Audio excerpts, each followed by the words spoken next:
Amados irmãos e irmãs em Cristo, continuemos o estudo do princípio divino, nível 1, a queda humana.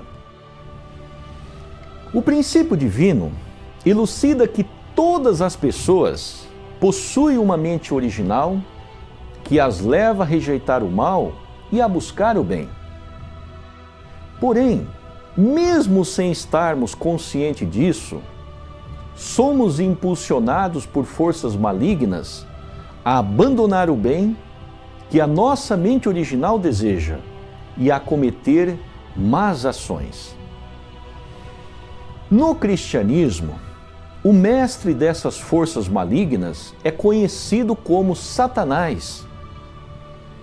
Portanto, para cortar o mal pela raiz e assim acabar com a história pecaminosa da humanidade e apressar a chegada de uma era de bem, importa descobrir e analisar a motivação e a origem de Satanás e reconhecer a destruição que ele causou na vida humana. Este capítulo, A Queda Humana, clarificará todos estes assuntos. Vejamos a origem do pecado. Em cada pessoa existe duas forças inerentes: a tendência para o mal e a tendência para o bem. A mente má, que conduz o indivíduo para o mal, levando o indivíduo a uma vida de mentiras, de ódio, de maldade, de conflitos, de injustiça e, consequentemente, uma vida de infelicidade. Em contrapartida, a mente original conduz o indivíduo a praticar o bem, que é uma vida de verdades, de amor, de bondade, de paz, de justiça e, consequentemente, uma vida de felicidade. Em vista disto, dentro de cada pessoa existe uma mente original e a mente má. A nossa mente má interage com Satanás e conduz a cada um de nós à prática do mal. Em contraparte, a nossa mente original interage com Deus, nos conduzindo à prática do bem. Vejamos um fundamento bíblico a respeito desta realidade.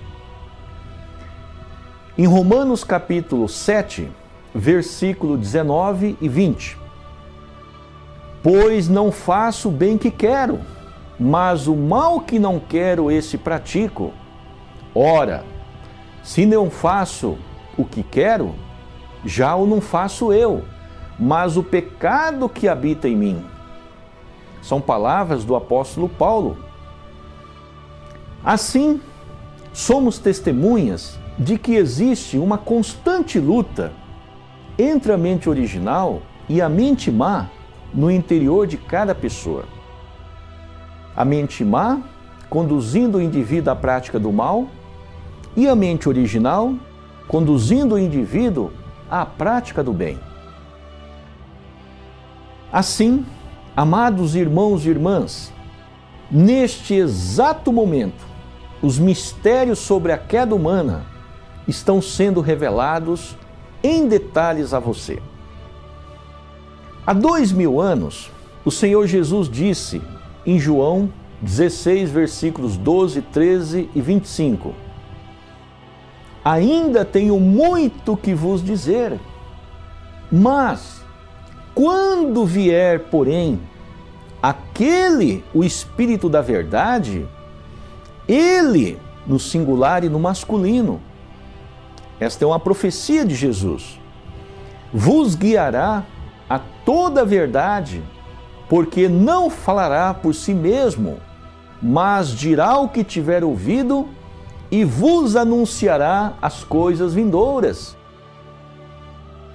Disse-vos estas coisas por figuras, chega, porém, a hora em que vos não falarei mais por figuras, mas abertamente vos falarei acerca do Pai.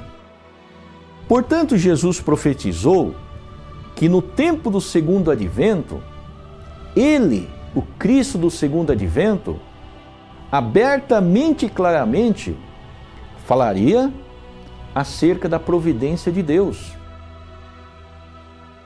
Em vista disso, essa luta entre o bem e o mal existe dentro de cada um de nós, porque ocorreu a queda humana.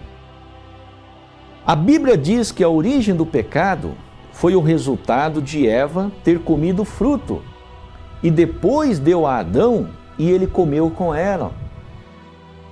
Portanto, a questão é: esse fruto que causou a queda humana é literal ou é simbólico? Vejamos uma evidência bíblica em Mateus 15:11. Jesus disse: não é o que entra pela boca que contamina o homem, mas o que sai da boca, isso é o que contamina.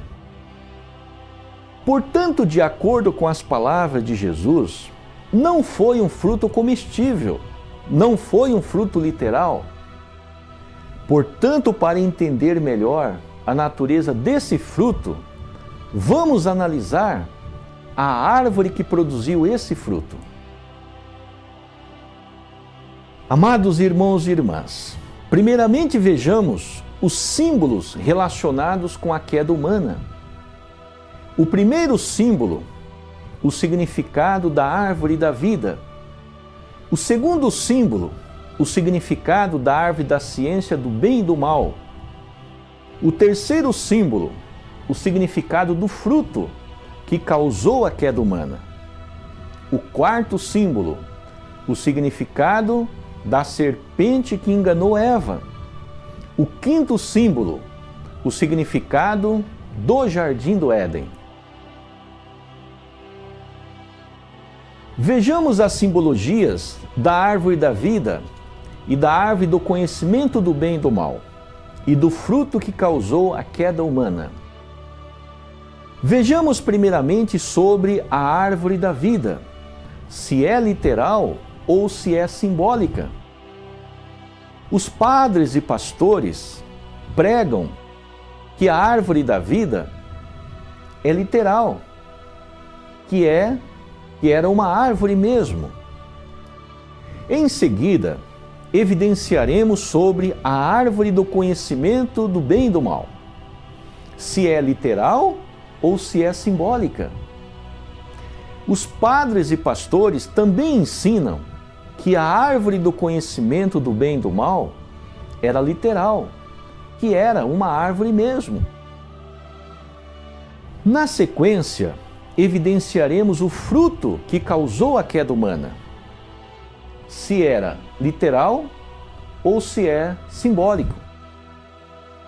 Mais uma vez, os padres e pastores pregam que esse fruto que causou a queda humana era literal, ou que é literal, que era um fruto mesmo, que era um fruto comestível. Assim, amados irmãos e irmãs, a cada um de vocês, pela primeira vez, vão evidenciar pessoalmente todas estas simbologias da árvore da vida, a árvore do conhecimento do bem e do mal e do fruto que causou a queda humana. Em Gênesis 2:9 diz: E o Senhor Deus fez brotar da terra toda a qualidade de árvores agradáveis à vista e boas para a comida, bem como a árvore da vida no meio do jardim, e a árvore do conhecimento do bem e do mal que estava do lado da árvore da vida.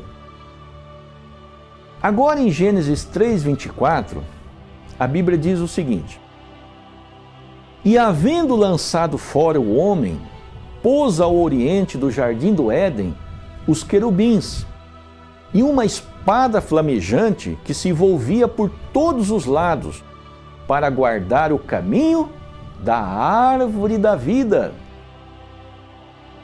Em vista disto, O desejo dos homens do Antigo Testamento e do Novo Testamento é de atingir a árvore da vida.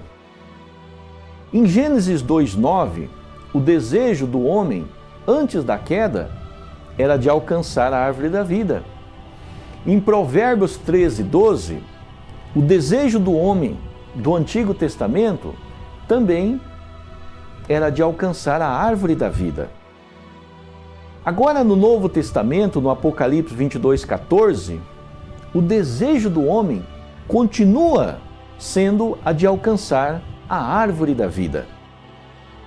Vejamos os fundamentos bíblicos que mencionam a árvore da vida. Em Gênesis 2:9. E o Senhor Deus fez brotar da terra toda qualidade de árvores agradáveis à vista e boas para a comida, bem como a árvore da vida no meio do jardim, e a árvore do conhecimento do bem e do mal, que estava do lado da árvore da vida. Em Provérbios 13:12, a esperança adiada entristece o coração, mas o desejo cumprido é a árvore de vida. No Apocalipse 22:14, bem-aventurados aqueles que lavam as suas vestes no sangue do Cordeiro, para que tenham direito à árvore da vida e possam entrar na cidade pelas portas. Portanto, amados irmãos e irmãs, a árvore da vida simboliza um homem de vida. Não era uma árvore literal, como os padres e pastores têm continuamente ensinado até os dias atuais. Em Provérbios 11:30 diz: o fruto do justo é árvore de vida, e o que ganha alma, sábio é. Em João 15:5, o próprio Jesus se compara a uma árvore, quando Jesus disse as seguintes palavras: eu sou a videira, vós sois as varas. Quem permanece em mim e eu nele, esse dá muito fruto, porque sem mim nada podeis fazer. Aqui nesta passagem, em João 15:5, o próprio Jesus se compara a uma árvore. Portanto, Jesus Cristo se tornou uma árvore da vida, que significa um homem de vida. Portanto, o desejo de Adão era se tornar uma árvore da vida, que simboliza um homem de vida. Portanto, a árvore da vida é alcançar a perfeição mente e corpo. É a plena realização da primeira bênção de Deus. Portanto, a árvore da vida simboliza o Adão aperfeiçoado e não uma árvore literal, como os padres e pastores têm continuamente ensinado. Assim, a árvore da vida simboliza um homem perfeito, um homem de vida. Assim, concluímos que a árvore da vida é um homem de vida. E a árvore da ciência do bem e do mal, que estava ao lado da árvore da vida, é literal ou é simbólica? O que você acha? Vejamos as simbologias da árvore da vida e a árvore da ciência do bem e do mal. A árvore da vida já decodificamos que simboliza o Adão original. Quando Adão alcançasse a primeira bênção de Deus mencionada em Gênesis 1:28, o Adão se tornaria um homem aperfeiçoado, um homem de vida, um homem que realizou a primeira bênção de Deus. E a árvore da ciência do bem e do mal, que estava do lado da árvore da vida, estava ou está simbolizando, ou é a simbologia de Eva no seu estado de imaturidade. Portanto, a conclusão é: se as árvores são simbólicas, o fruto que se encontrava na árvore da ciência do bem e do mal também é simbólico. Se a árvore da ciência do bem e do mal é simbólica, o fruto, obviamente, também é simbólico. Amados irmãos e irmãs, concluímos que a árvore da ciência do bem e do mal é simbólica e não literal, como são ensinadas nas igrejas pelos padres e pastores. Em Mateus 15:11, o próprio Jesus também evidencia esta realidade, quando disse as seguintes palavras: não é o que entra pela boca que contamina o homem. Agora vejamos em detalhes sobre o fruto proibido que causou a queda humana. De acordo com as palavras de Jesus em Mateus 15:11, o fruto comido por Eva não foi literal, mas sim um fruto simbólico. Vejamos em Mateus 15:11. Não é o que entra pela boca que contamina o homem, mas o que sai da boca, isso é o que contamina o homem. Portanto, não foi um fruto literal. Esse fruto estava simbolizando ou está simbolizando uma outra coisa, o qual nós iremos evidenciar a seguir. O mandamento de Deus era que não comessem o fruto, como diz em Gênesis 2:17, mas da árvore do conhecimento do bem e do mal, dessa não comerás, porque no dia em que dela comeres, certamente morrerás. Portanto, se Adão e Eva não comessem do fruto, teriam vida, estabeleceriam a união eterna com Deus. Porém, se Adão e Eva comessem do fruto, desobedecendo o mandamento de Deus, morreriam. Morreriam significa que haveria uma ruptura, um desligamento com o amor e a vida de Deus. Portanto, o fruto não é literal. Uma evidência está em Mateus 15:11. Vejamos aqui os 5 itens. Deus é um Pai de amor infinito. Nada faria para prejudicar seus filhos.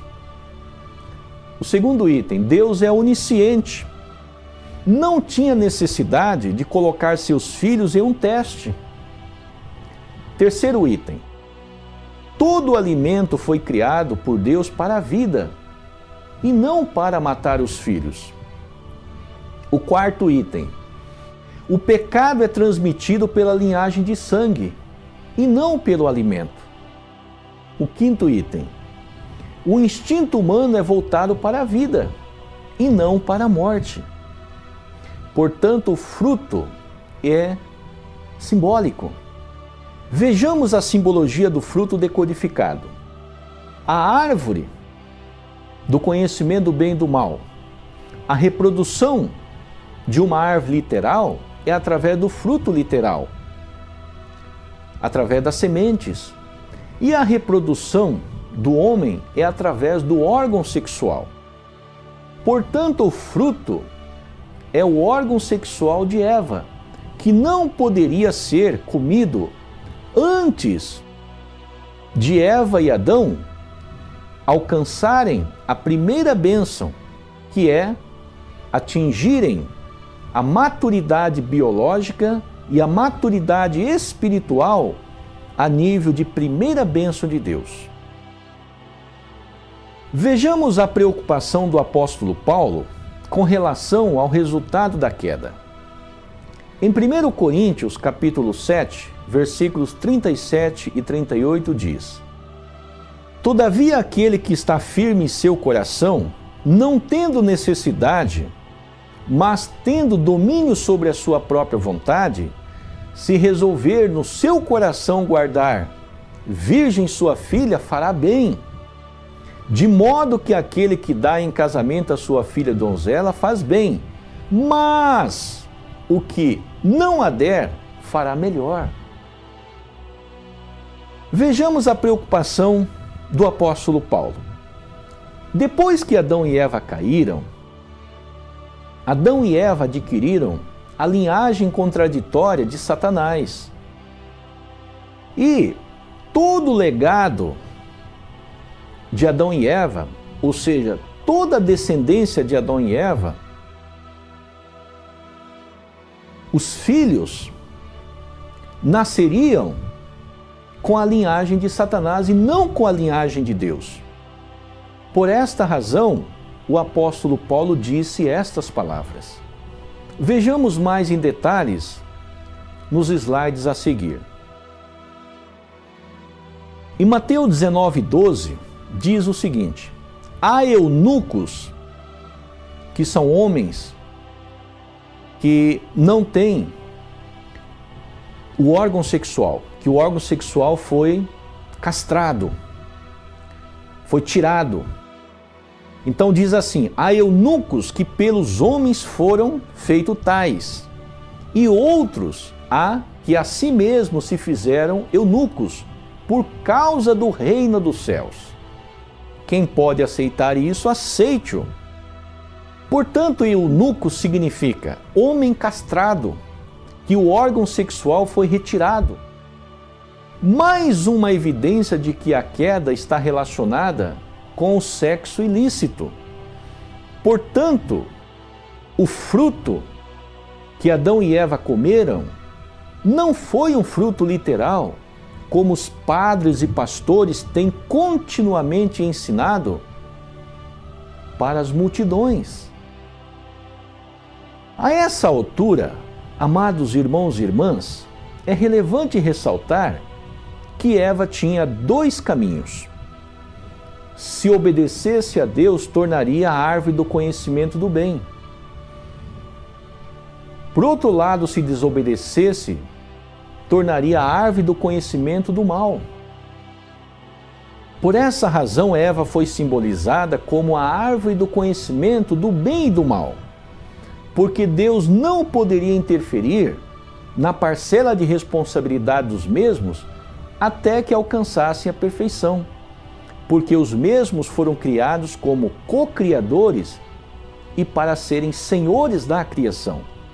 Por essa razão, até que Adão e Eva atingissem a maturidade biológica e espiritual a nível de primeira bênção, realizassem as 3 bênçãos mencionadas em Gênesis 1:28, Deus não poderia interferir na parcela de responsabilidade de ambos.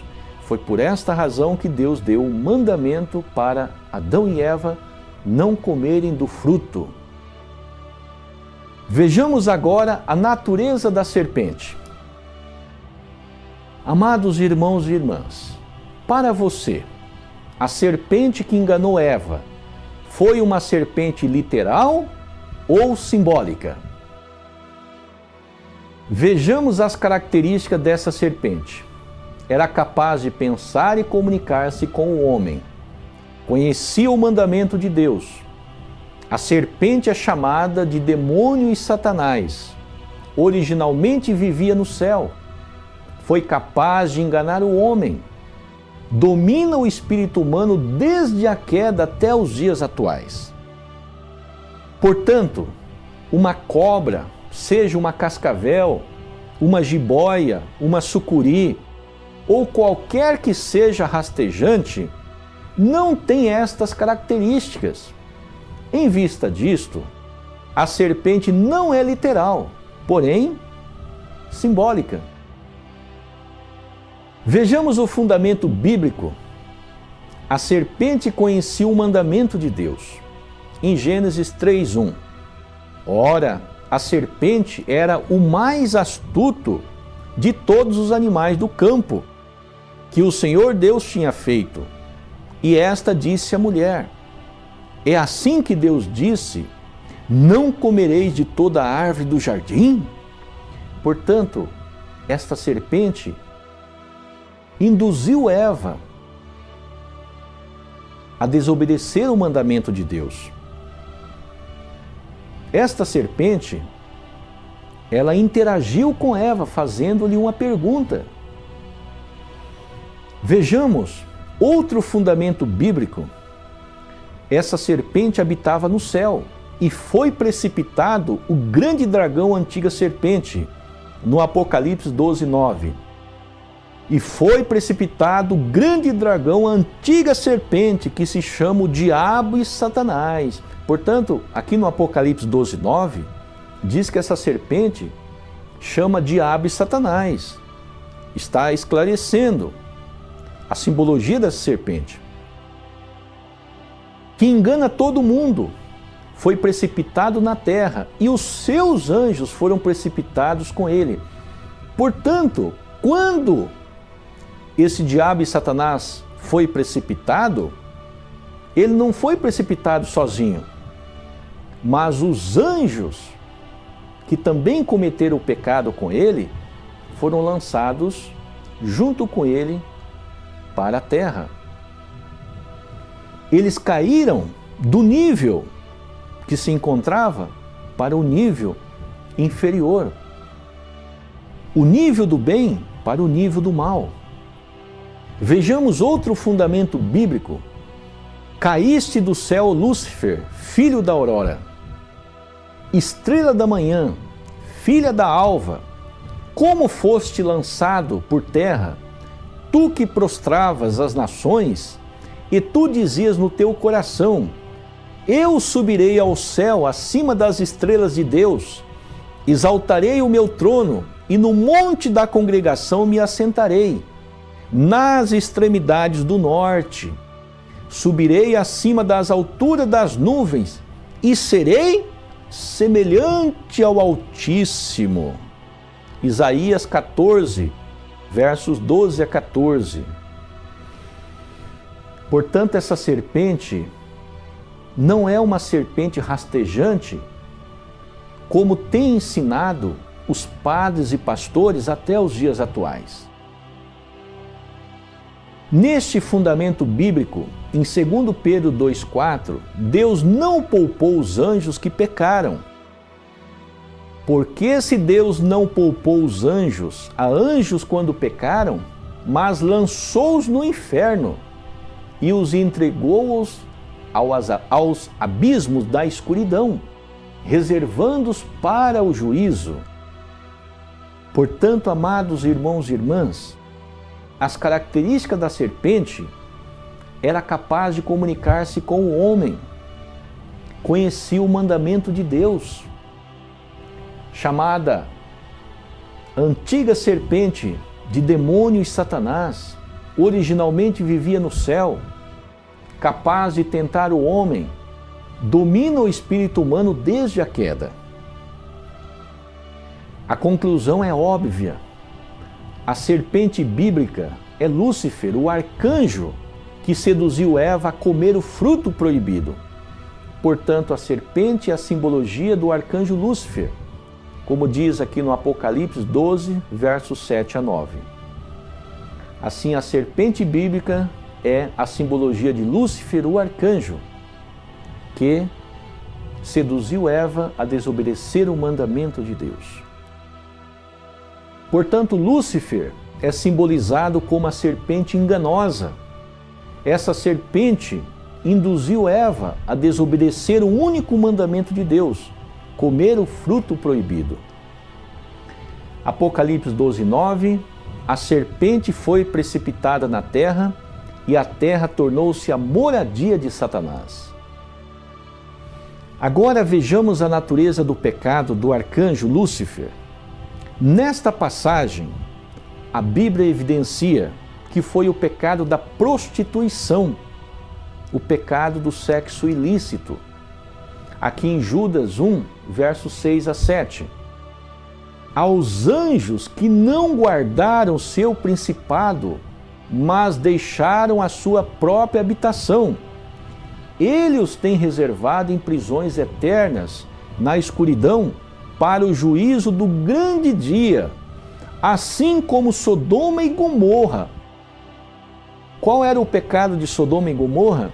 Era o pecado do sexo livre, do sexo ilícito, era o pecado da prostituição. A prostituição se pratica através do órgão sexual.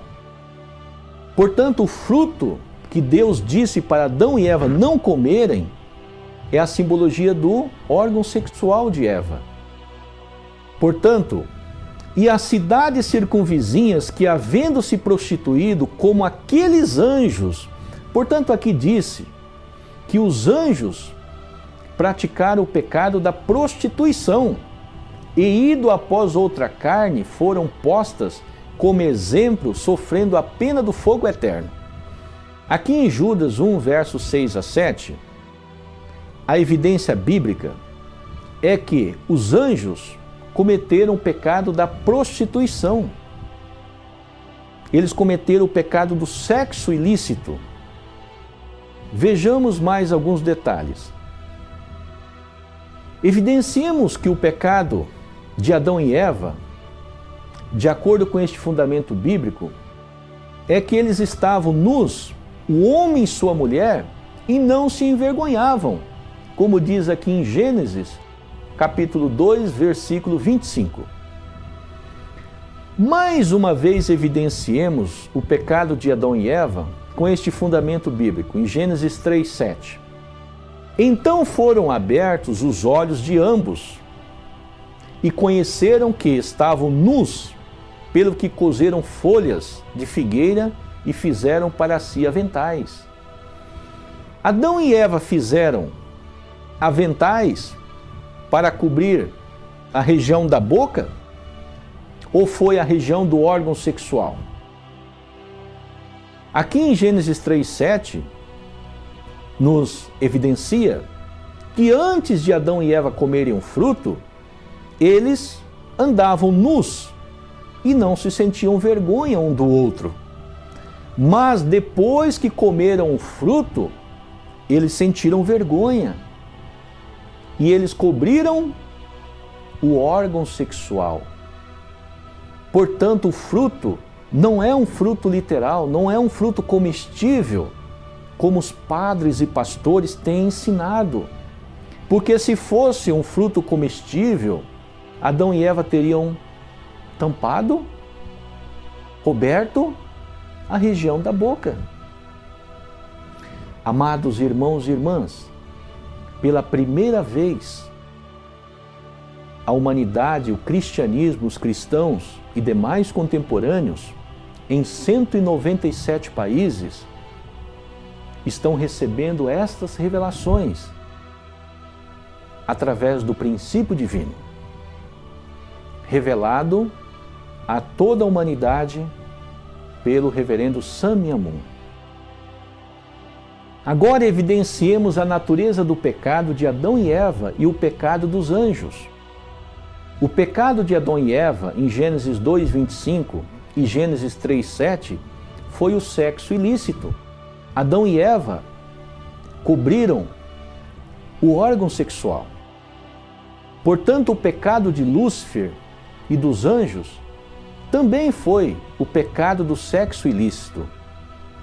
Quando Lúcifer induziu Eva com uma pergunta: é mesmo verdade que Deus disse que comesses de todas as árvores? Então, o arcanjo Lúcifer seduziu Eva a praticar o ato sexual ilícito. Vejamos em detalhes nos próximos slides. A simbologia da queda. A árvore do conhecimento do bem e do mal é a simbologia de Eva. Se Eva tivesse obedecido a Deus, Eva teria se tornado a árvore do conhecimento do bem. Como a Eva desobedeceu o mandamento de Deus, a Eva se tornou a árvore do conhecimento do mal. Foi por essa razão que Jesus, em João 8,44, diz que o pai da humanidade é Satanás. Portanto, com a queda, ao comer o fruto, ao praticar o ato sexual ilícito, Eva adquiriu a linhagem contraditória de Satanás. A linhagem não se adquire através de um fruto comestível, de um fruto literal. Portanto, o fruto da árvore da ciência do bem e do mal é a simbologia do órgão sexual de Eva, que não poderia ser comido até que Eva alcançasse a perfeição biológica e espiritual a nível de primeira bênção, mencionada em Gênesis 1:28. Amados irmãos e irmãs, vejamos a queda espiritual e a queda física. Quando o arcanjo Lúcifer seduziu Eva, em Gênesis 3:6, quando disse que Eva comeu do seu fruto, a fornicação não se pratica sozinho.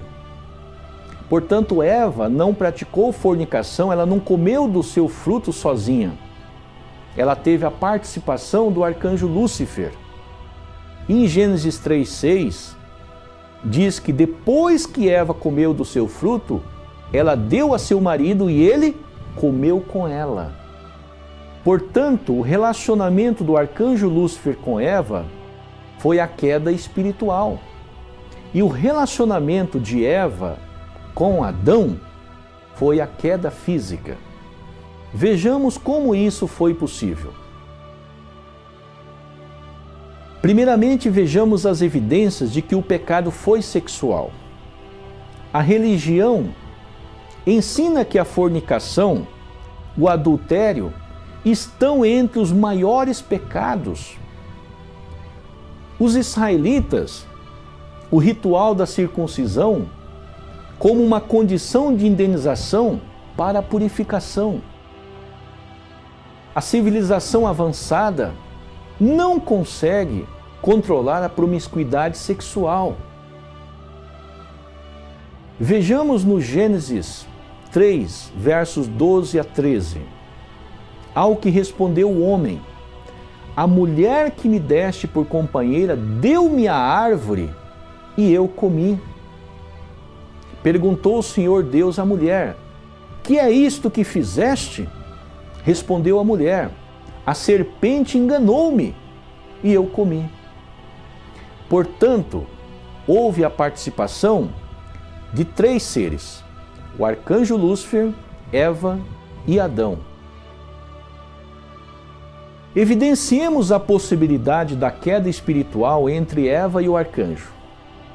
O arcanjo, com seu corpo espiritual, possui 5 sentidos espirituais: visão, audição, olfato, tato, paladar espiritual.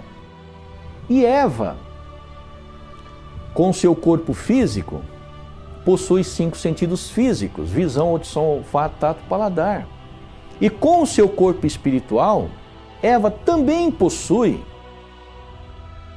ou possuía, os 5 sentidos espirituais: visão, audição, olfato, tato, paladar, completamente sensíveis, abertos. E com os 5 sentidos espirituais de Eva, Eva poderia relacionar-se sexualmente com o arcanjo Lúcifer.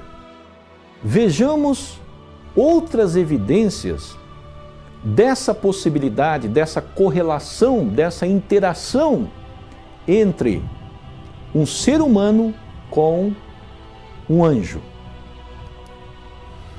Vejamos este fundamento bíblico dos 5 sentidos espirituais dos anjos interagindo com o ser humano na história. Jacó, porém, ficou só e lutava com ele um homem até o romper do dia. Quando este viu que não prevalecia contra ele, tocou-lhe a juntura da coxa e se deslocou a juntura da coxa de Jacó, enquanto lutava com ele, com o anjo. Portanto, o anjo tocou na juntura da coxa de Jacó e a deslocou a coxa. Portanto, em Gênesis 32, versos 24 a 32, diz que Jacó, com seu corpo físico e com seu corpo espiritual, lutou com o anjo, que não tinha corpo físico. Portanto, essa luta foi uma luta espiritual, com os 5 sentidos espirituais de Jacó e os 5 sentidos espirituais do arcanjo Lúcifer. Como os 5 sentidos espirituais e os 5 sentidos físicos de Jacó estão em íntima relação, Jacó, obviamente, abriu-se os 5 sentidos espirituais e assim ele lutou com o anjo como se o anjo tivesse corpo físico, mas foi apenas o corpo espiritual do anjo que lutou com Jacó. Por que isso foi possível? Porque Jacó é constituído de 5 sentidos espirituais, igualmente o arcanjo Lúcifer. Vejamos outro fundamento bíblico dos 5 sentidos espirituais dos anjos interagindo com o ser humano. Em Gênesis 18, versos 2 a 8. Levantando Abraão os olhos, olhou, e 3 homens, 3 anjos, de pé em frente dele. Abraão disse: amassa depressa 3 medidas de flor de farinha e faze bolos. E em seguida correu ao gado, apanhou um bezerro tenro e bom e deu ao criado, que se apressou em prepará-lo. Então tomou o queijo fresco e leite e o bezerro que mandara preparar e pôs tudo diante deles, dos 3 anjos, assim ficando em pé ao lado deles, debaixo da árvore, enquanto comiam. Portanto, essa interação foi possível por causa dos 5 sentidos espirituais de Abraão, que era semelhante aos 5 sentidos espirituais dos anjos que estavam ali junto com Abraão. Vejamos outro fundamento bíblico dos 5 sentidos espirituais dos anjos interagindo com o ser humano. Em Gênesis 19, 5. E chamando a Ló, perguntaram-lhe: onde estão os homens que entraram esta noite em tua casa? Traze-os cá fora a nós, para que os conheçamos. Portanto, os homens, quando viram os anjos entrarem na casa de Jacó, eles viram com os 5 sentidos espirituais e tiveram desejo sexual para com os anjos. Portanto, nós observamos, nós somos testemunhas de que existe e é evidente essa interação dos 5 sentidos espirituais dos seres humanos com os 5 sentidos espirituais de um ser espiritual. Nós temos exemplo de pessoas com corpo físico, de pessoas da terra, casados com pessoas do mundo espiritual, com espíritos. Vejamos agora sobre o Jardim do Éden. Este localizava-se entre os rios Tigres e Eufrates, os atuais rios do Iraque. Portanto, o Jardim do Éden é o planeta Terra, onde Adão e Eva foram criados com corpo físico, e assim, junto com toda a criação. Os símbolos da queda decodificados no princípio divino pelo Cristo do segundo advento. Jesus profetizou no Apocalipse capítulo 5, versículo 5, que o leão da tribo de Judá, que é o Cristo do segundo advento, que é uma profecia de Jesus, e que ele, o segundo advento, deveria abrir o livro e romper os 7 selos, porque no tempo de Jesus, há 2000 anos, Jesus disse: eu ainda tenho muito que vos dizer. Jesus não pôde falar tudo.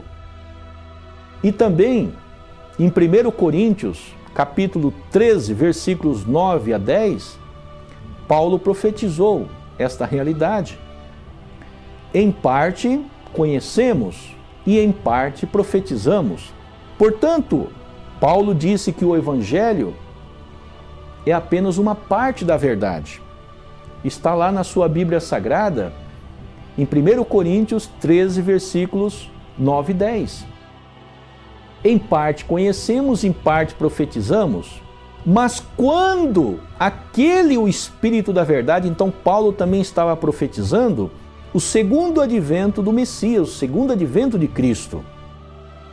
Mas quando aquele Espírito de verdade vier, o que é em parte será aniquilado. Portanto, aqui estão os símbolos da queda decodificados no princípio divino, revelados à humanidade, aos cristãos e demais contemporâneos, pelo Cristo do segundo advento. A árvore da vida é o Adão, um homem de vida. A árvore do conhecimento do bem e do mal é a Eva no seu estado de maturidade. Por essa razão ela não poderia comer o fruto. O fruto é o órgão sexual de Eva. A serpente bíblica é o arcanjo Lúcifer, que desobedeceu a Deus e caiu. e assim se tornou o diabo e Satanás, como diz o Apocalipse 12:9, e o Jardim do Éden é o planeta Terra, ambos decodificados pelo Cristo do segundo advento. Concluímos que a queda do homem foi um ato sexual antinatural. Por que antinatural? Porque Eva foi criada para Adão e ela teve a primeira relação com o arcanjo Lúcifer. Portanto, foi uma relação sexual antinatural. E aí foi a queda espiritual. E o relacionamento de Eva com Adão foi a queda física.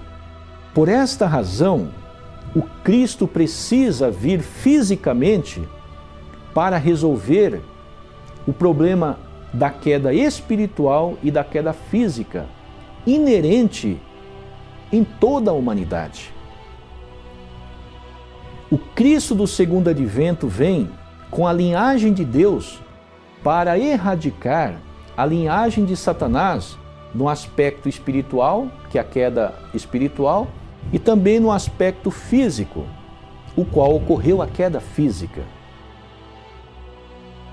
Vejamos agora a hierarquia da criação e os motivos e o processo da queda. A hierarquia original é Deus, como o Senhor da criação, o Criador dos céus e da terra, o homem como a imagem suprema de Deus, os co-criadores como filhos de Deus, os anjos como servos e mensageiros dos filhos de Deus e a criação como a imagem simbólica de Deus. Esta era a hierarquia original se Adão e Eva tivessem obedecido o mandamento de Deus. Em Jeremias 17:9 diz que houve uma inversão de domínio. Enganoso é o coração mais do que todas as coisas e perverso, quem o poderá conhecer? Devido à queda se estabeleceu a inversão de domínio. O arcanjo que foi criado por Deus para ser servos e mensageiro dos filhos de Deus, passou a ser senhor dos seres humanos, que caíram no nível abaixo da criação.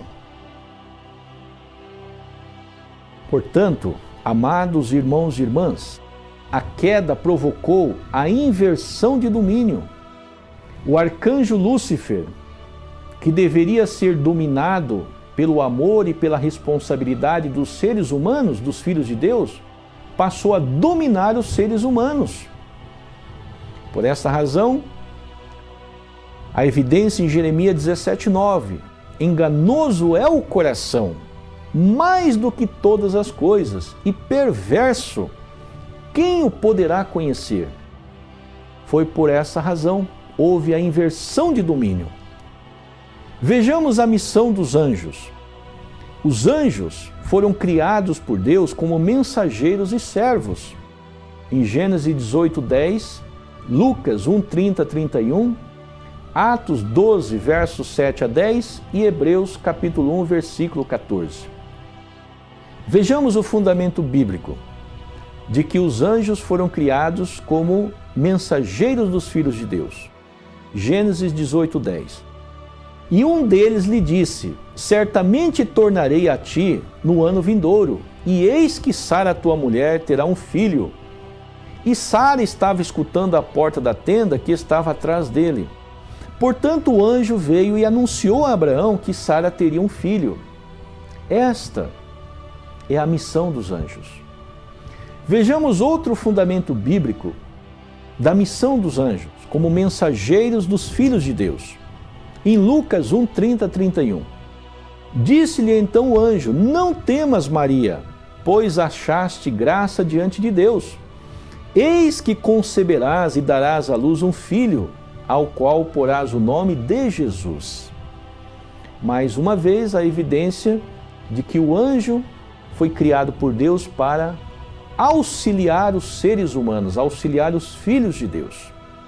Esta era a hierarquia original. Outro fundamento bíblico, em Atos 12, versos 7 a 10.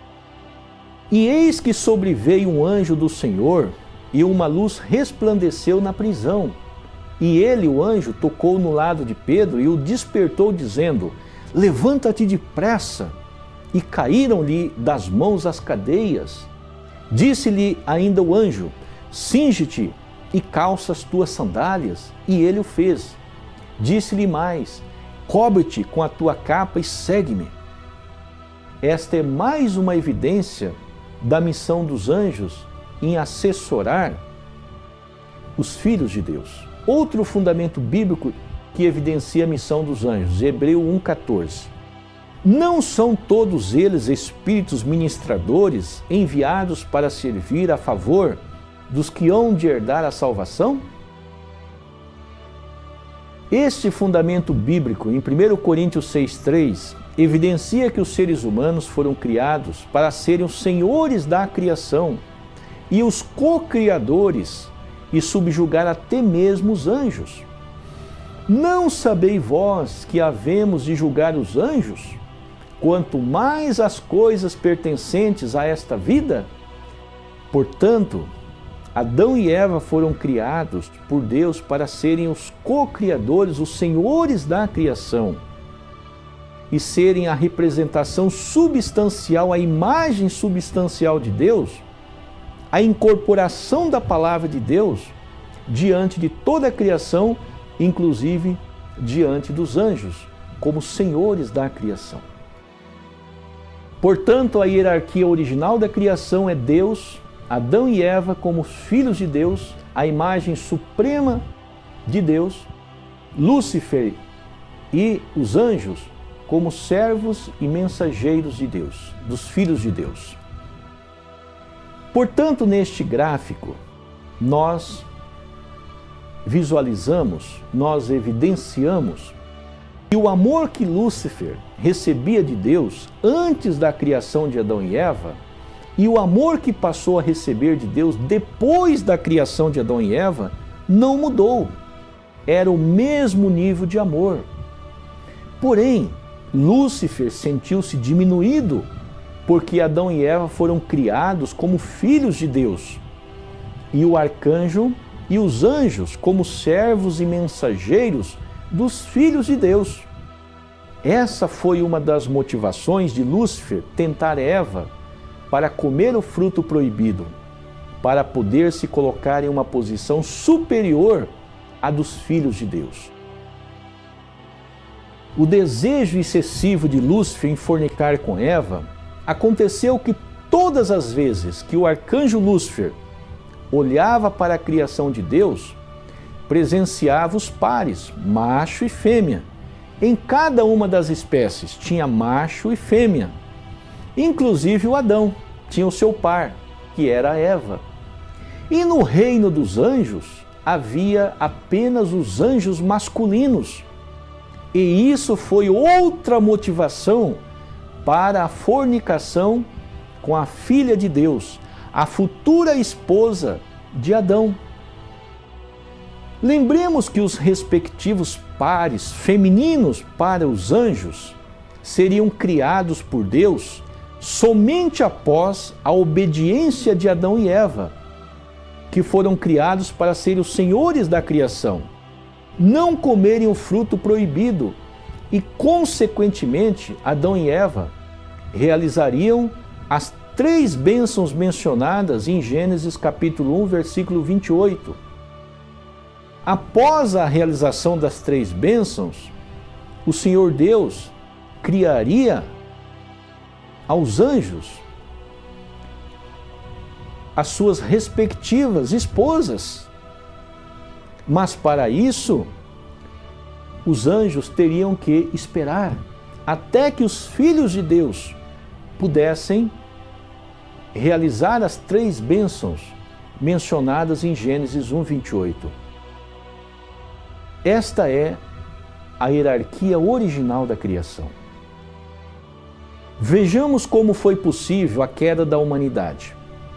Os seres humanos foram criados através do princípio e deveriam viver de acordo com o princípio. É como um trem que não pode sair dos trilhos, a não ser que uma força exterior mais potente do que a sua aceleração colida com ele e o desvie para outra direção. Vejamos a força do amor e a força do princípio.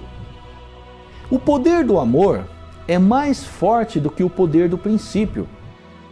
Se Adão e Eva tivessem alcançado a perfeição como esposo e esposa centralizados em Deus e experimentado o domínio direto de Deus através do poder absoluto do amor de Deus, então o amor conjugal de ambos ter-se-ia tornado absoluto. Ninguém, nem nenhum poder no universo poderia jamais quebrar essa ligação de amor. Nesta situação, Adão e Eva nunca cairiam. Não haveria possibilidade alguma do amor do arcanjo, que é inferior aos dos seres humanos, destruir o amor conjugal de Adão e Eva, quando Adão e Eva estivessem firmemente ancorados em Deus, através da realização da primeira bênção de Deus, que era não comer o fruto. Adão e Eva teriam que alcançar a maturidade biológica e espiritual, assim, realizando a primeira bênção de Deus, que é a maturidade, a perfeição mente e corpo, a harmonia entre mente e corpo. Vejamos os 3 estágios de crescimento e o estágio de perfeição dos seres humanos. Deus deu a Adão e Eva o mandamento para não comer, porque Adão e Eva deveriam crescer, seguindo o princípio da criação, passando pelos estágios de formação, crescimento e aperfeiçoamento, e atingindo o estágio final de maturidade, que é o estágio do domínio direto de Deus. E então, após a perfeição individual, mente e corpo, poderiam comer o fruto, que significa constituir família centralizada em Deus, que significa gerar filhos para Deus, com a eterna linhagem original do céu, com a eterna origem original de Deus. Vejamos agora os resultados da queda. As 3 bênçãos de Deus mencionadas em Gênesis 1:28 não foram realizadas, porque Adão e Eva não conseguiram realizar a primeira bênção, que é o aperfeiçoamento individual, e caíram sob o mau domínio do arcanjo Lúcifer. Quando não se realiza a primeira bênção, como foi o caso de Adão e Eva, automaticamente a segunda bênção e a terceira bênção não se realizam. Em João 8,44, evidencia a trágica realidade da queda humana, quando Jesus disse as seguintes palavras: Vós tendes por pai ao demônio, ao diabo, e quereis satisfazer os desejos do vosso pai. Ele, que foi o diabo, Lúcifer, Satanás, foi homicida desde o princípio e não se firmou na verdade, porque não há verdade nele. Aqui Jesus está falando de Lúcifer, que se tornou Satanás, o inimigo de Deus. Quando ele, Lúcifer, profere mentira, fala do que lhe é próprio, porque é mentiroso e pai da mentira. Portanto, o próprio Jesus evidencia nesta passagem que a queda, o resultado da queda, estabeleceu um falso fundamento de 4 posições, um pseudo-fundamento, com a linhagem contraditória de Lúcifer, do diabo, de Satanás, inerente em Adão e Eva, e assim, consequentemente, nos filhos decaídos. E assim toda a geração, toda a descendência ficou centralizada em Lúcifer, em Satanás. Por esta razão, o Messias precisa vir fisicamente para cortar, para aniquilar a linhagem de Satanás inerente nos seres humanos. Em João 12:31, a Bíblia também diz que o príncipe deste mundo é Satanás. Em 2 Coríntios 4:4, o apóstolo Paulo diz que o Deus deste mundo é Satanás. Devido à queda, Satanás mobiliza os maus espíritos, e os maus espíritos, através do corpo espiritual dos seres humanos, dos espíritos dos seres humanos, provocam maus pensamentos que sucedem em más ações, sexo livre, mentiras, crimes de todas as naturezas. Portanto, os parceiros objeto de Satanás são os espíritos maus do mundo espiritual, que nós chamamos de demônios espirituais. E os parceiros desses espíritos maus, esses demônios, são os espíritos das pessoas más na terra. E os veículos através dos quais os maus espíritos agem são os corpos físicos das pessoas da terra. Portanto, Satanás, com seu exército de maus espíritos, de demônios espirituais, esses demônios atacam os seres humanos através do corpo espiritual dos seres humanos. E por sua vez, o corpo espiritual, como o corpo físico dos seres humanos que estão em íntima ligação, quando afeta o corpo espiritual, automaticamente afeta o corpo físico. E assim, quando os maus espíritos influenciam o corpo espiritual dos seres humanos através dos 5 sentidos físicos, sucedem em más ações, em vícios, a prática do mal, a prática de crimes, de mentiras, de sexo livre, enfim, as tragédias de todas as naturezas passam a suceder na vida humana, na sociedade humana. Quando a pessoa centraliza sua vida em Deus, Satanás não pode perpetrar suas ações más na vida dessa pessoa.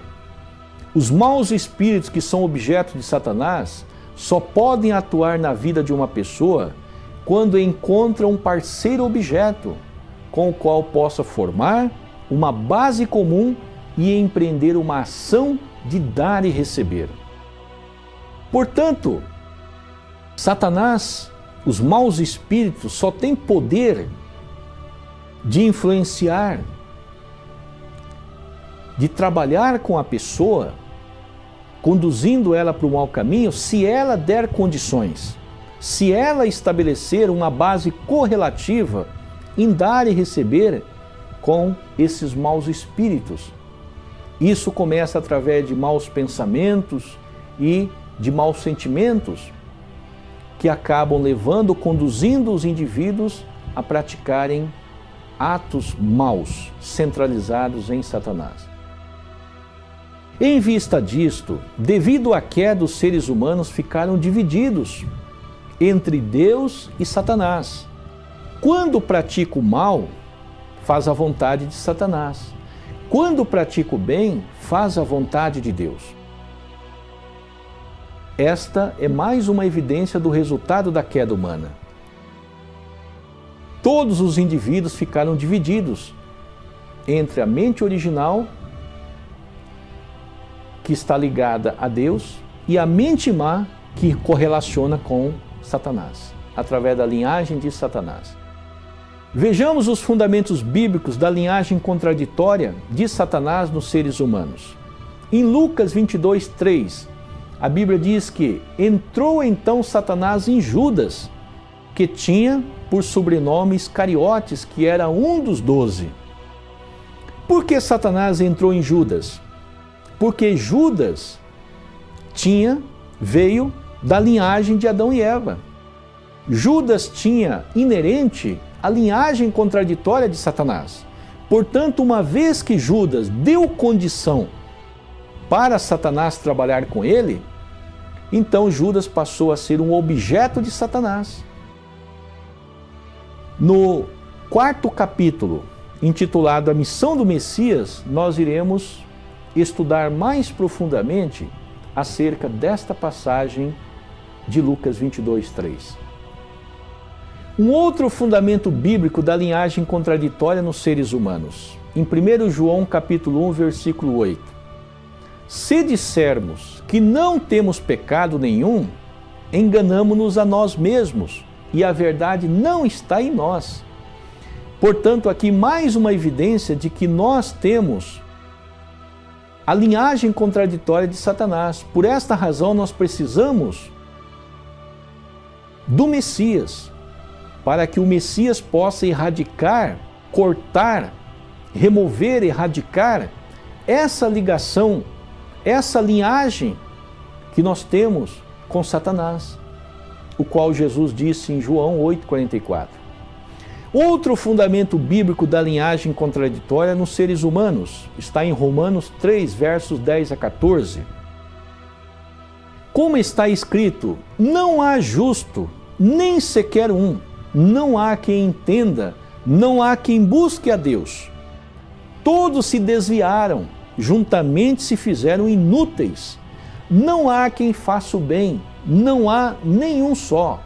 A sua garganta é um sepulcro aberto, com as suas línguas tratam enganosamente. Peçonha de áspide está debaixo dos seus lábios, a sua boca está cheia de maldição e amargura. Aqui mais uma evidência de que a humanidade descende de Adão e Eva, da queda de Adão e Eva. E Adão e Eva adquiriram a linhagem contraditória de Lúcifer. E essa linhagem falsa passou para os filhos e passou para toda a descendência até os dias atuais. Agora vejamos os 4 tipos de pecados. O primeiro pecado é o original, que é a raiz de todos os pecados. O segundo pecado é o hereditário, o tronco. O terceiro pecado é o coletivo, os galhos. E o quarto pecado é o pessoal, as folhas. Vejamos esses 4 tipos de pecados nos fundamentos, através dos fundamentos bíblicos. Em João 3,6 é um fundamento bíblico do pecado pessoal. O que é nascido da carne é carne, e o que é nascido do espírito é espírito. Vejamos o fundamento bíblico do pecado coletivo. Lucas 19,44. E te derribarão a ti e aos teus filhos que dentro de ti estiverem, e não deixarão em ti pedra sobre pedra, porque não conheceste o tempo da tua visitação. Portanto, Jesus deixou bem evidente de que os judeus que estavam diante de Jesus não o reconheceram como Messias. E o que foi que aconteceu? Depois da crucificação de Jesus, durante 2000 anos, até os dias atuais, o julgamento, uma grande indenização tem caído sobre o povo judeu. Inclusive na Segunda Guerra Mundial, Adolf Hitler, sob o comando de Adolf Hitler, assassinou mais de 6 milhões de judeus. Esta é a evidência do pecado coletivo. O fundamento bíblico do pecado hereditário, em Êxodo 20, verso 5. Não te encurvarás diante delas, nem as servirás, porque eu, o Senhor teu Deus, sou Deus zeloso, que visito a iniquidade dos pais nos filhos, até a 3ª e a 4ª geração daqueles que me odeiam, daqueles que pecam contra a lei de Deus, contra os princípios de Deus. O fundamento bíblico do pecado original, que é a raiz de todos os pecados, que somente o Messias pode erradicar dos seres humanos, encontramos em João 1,29. Quando disse, no dia seguinte João viu a Jesus, que vinha para ele e disse, eis o Cordeiro de Deus que tira o pecado do mundo. Portanto, o pecado original, que é a raiz de todos os pecados, esse somente o Messias é capaz de erradicar. Por esta razão, o Messias precisa vir fisicamente para resolver, para erradicar a contradição da queda espiritual e da queda física. A primeira natureza decaída é não tomar o ponto de vista de Deus. A causa principal da queda do arcanjo foi não amar Adão com o mesmo coração e a mesma perspectiva de Deus. Em vez disso, Lúcifer sentiu ciúmes de Adão, e isso o levou a tentar Eva.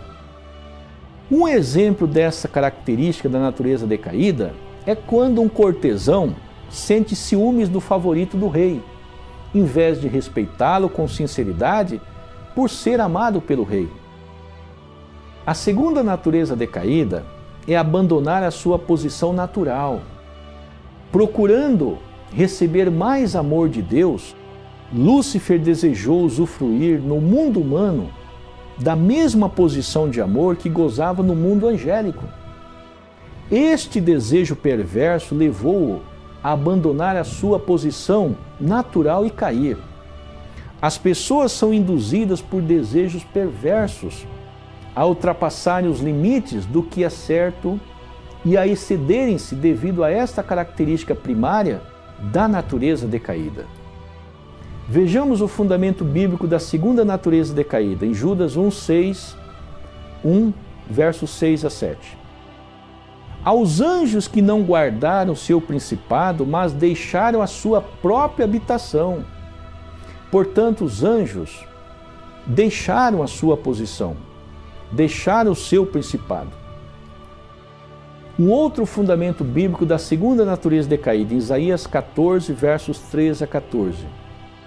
Subirei acima das alturas, das nuvens, e serei semelhante ao Altíssimo. Os anjos deveriam ser os servos e mensageiros dos filhos de Deus. Eles deixaram a sua própria posição, desejando ser semelhante ao Altíssimo. A terceira natureza decaída é a inversão do domínio. Lúcifer, o arcanjo, que deveria submeter-se ao domínio dos seres humanos, dominou Eva. Em seguida, Eva, que deveria submeter-se ao domínio do amor de Adão, acabou por dominá-lo.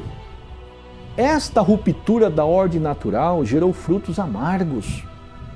A sociedade humana é desequilibrada por pessoas que abandonam a sua posição original e, em seguida, invertem a ordem do domínio. Estas constantes situações estão enraizadas nesta terceira característica primária da natureza decaída, que é o resultado da queda humana.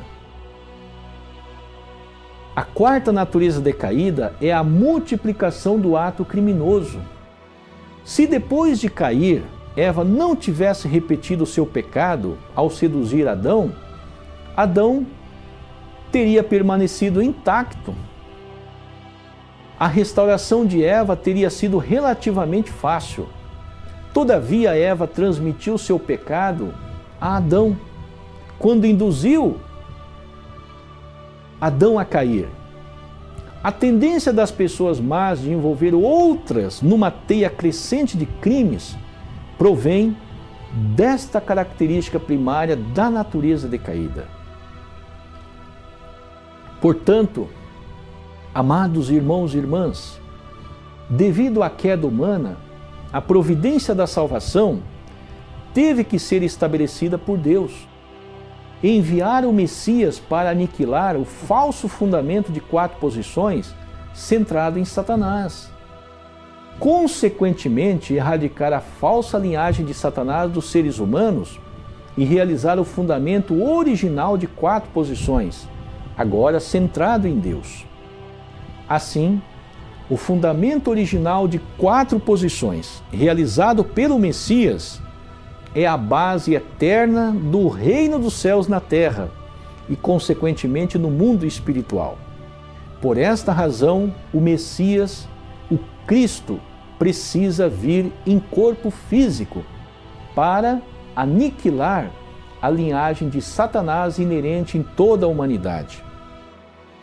Assim, o Senhor Jesus profetizou 98 anos após a sua crucificação no livro do Apocalipse, a respeito, acerca da necessidade da segunda vinda do Messias. Se lermos no Apocalipse 12:5, o varão nasceria de uma mulher em corpo físico e regeria todas as nações com a palavra de Deus. está lá no Apocalipse 12:5, para erradicar a linhagem de Satanás. Porque na época de Jesus, com a redenção da cruz, Jesus só pôde remover o pecado original no aspecto espiritual. Uma evidência você pode encontrar lá em Romanos, capítulo 7, versículos 22 e 25, quando Paulo disse as seguintes palavras: pelo meu espírito estou sujeito à lei de Deus, mas pelo meu corpo físico, pelos meus membros, estou sujeito à lei do pecado. A lei do pecado é a lei de Satanás. Portanto, se Jesus tivesse, com a redenção da cruz, resolvido totalmente o problema da queda no aspecto espiritual e físico, não haveria necessidade da segunda vinda do Messias. Por essa razão, Jesus profetizou 98 anos depois que ele foi crucificado. Jesus veio espiritualmente a João na ilha de Pátimos e profetizou o livro do Apocalipse. Portanto, as profecias do Apocalipse têm como objetivo revelar, conscientizar a humanidade acerca do segundo advento do Messias. Se lermos lá em Apocalipse 2:17, Jesus deixou lá uma profecia também, que o Cristo no segundo advento teria um novo nome. E também no Apocalipse 10:11, Jesus profetizou que ele deveria profetizar outra vez a muitos povos, nações, línguas e reis. E também no Apocalipse capítulo 5, versículo 5, Jesus profetizou que ele deveria abrir o livro e romper os 7 selos. Como Cristo poderia abrir o livro e romper os 7 selos, se ele vier das nuvens, num piscar, ou em 2 ou 3 piscar de olhos, das nuvens do espaço sideral? Nenhuma dessas profecias contidas no Apocalipse jamais serão cumpridas. Portanto, o Cristo precisava vir fisicamente para erradicar a linhagem de Satanás e estabelecer o padrão original, o fundamento de 4 posições que Adão não conseguiu realizar.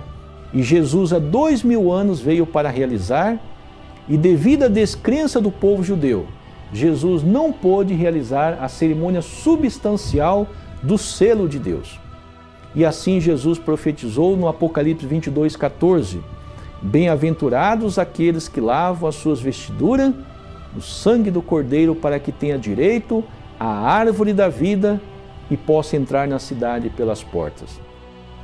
Assim, preciosos irmãos e irmãs, chegamos ao final de mais uma conferência e com muita alegria aguardo sua participação no próximo capítulo intitulado Escatologia e História Humana. Mais uma vez, muitíssimo grato pela sua companhia e que Deus os abençoe agora e sempre. Um muitíssimo obrigado.